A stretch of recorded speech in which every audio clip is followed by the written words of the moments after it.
Votre région. Ah bon? En vélo. Et vous ne me connaissez pas? Votre visage. Non, vous étiez trop jeune. Oui, il me connaît là.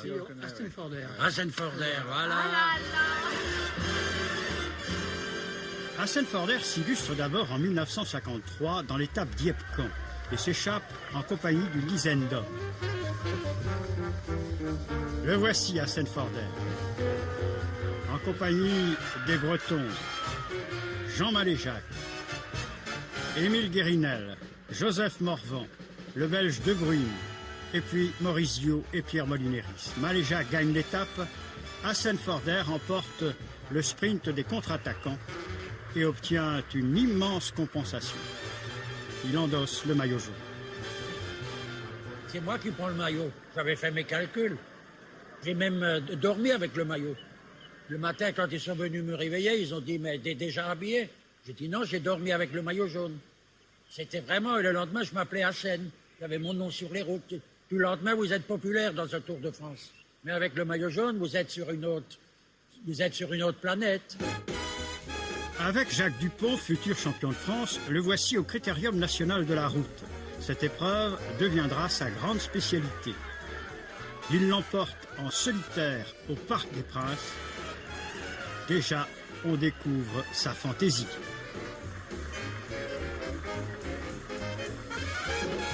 Je voulais à tout prix gagner. Et le Parc des Princes, c'était ma piste préférée. J'ai gagné tout seul. 2 ans plus tard, échappés avec Valentin Huot, ils se font tous deux rejoindre et c'est un groupe d'une trentaine d'hommes qui va se présenter au sprint au Parc des Princes. Et quels hommes! Capu, Forestier, Darriga, Louison Bobet, Hassan Forder triomphe.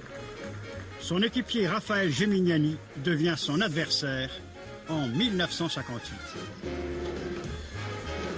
Gemignani avait le même maillot que moi, on courait sur la même équipe.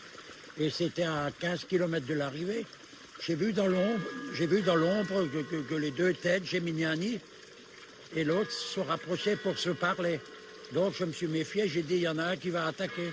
J'ai dit, au lieu de rester dans les roues, vous devriez rouler un peu, parce que à 8h30, j'ai mon train pour aller voir ma fiancée. C'était ça. C'est pour ça que j'ai roulé tellement vite.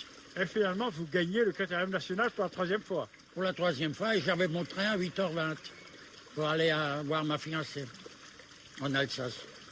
Faut le faire, hein? Avec la 5e étape, Metz-Colmar, 229 km, les 119 rescapés du Tour 55 vont attaquer sous une chaleur toujours croissante leur premier parcours en montagne. Hassan Forder et Jean Bobet franchissent en tête le col de la Charbonnière et foncent vers l'Alsace avec 10 minutes d'avance sur le gros du peloton. Enfant du pays, Hassan Forder voulait gagner à Colmar et il y réussit pleinement devant un stade enthousiaste. En 1956, personne n'a voulu de lui au départ du Tour de France. Finalement, l'équipe de l'Ouest, celle des Bretons, l'a accueilli, avec Charlie Gaulle comme favori. Vous êtes sélectionné, il faut dire, Oui, dans l'équipe des Bretons. l'équipe C'est quand des même Bretons. étonnant, vous, Alsaciens. Oui, c'est la première fois que ça arrive, mais vu que j'avais une grand-mère qui jouait du biniou dans le temps, c'est à cause de ça qu'ils m'ont pris.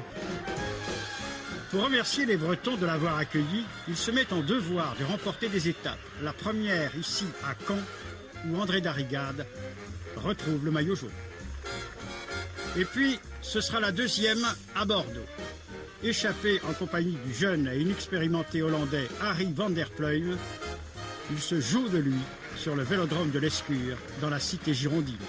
C'était la fête, on chantait le soir, on allait dans une chambre, on chantait. Tous les Bretons, c'était vraiment des gars exceptionnels, surtout Morvan, Picot, et avec Capu, c'était la folie tous les soirs, on buvait même le champagne. 3e succès d'étape dans ce Tour 1956. Il obtient à Montpellier, en roi de la flibuste, il bat au sprint le Hollandais De Groot. Enfin, il ajoute un 4e fleuron en allant gagner l'étape de Montluçon après 187 km d'échappée solitaire. Il est le recordman des victoires d'étape dans ce Tour 1956. Les succès d'étape continuent au Tour de France 1957, lors de l'un des Tours de France les plus caniculaires de l'histoire. Hassan s'est fixé un point chaud, remporter l'étape chez lui, à Colmar. Cette étape, il l'a déjà signée victorieusement 2 ans plus tôt. Il satisfait son public. et il gagnera encore à Perpignan.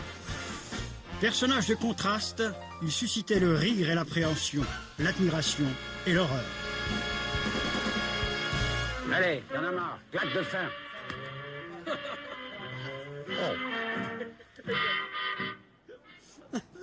Ah, le champion!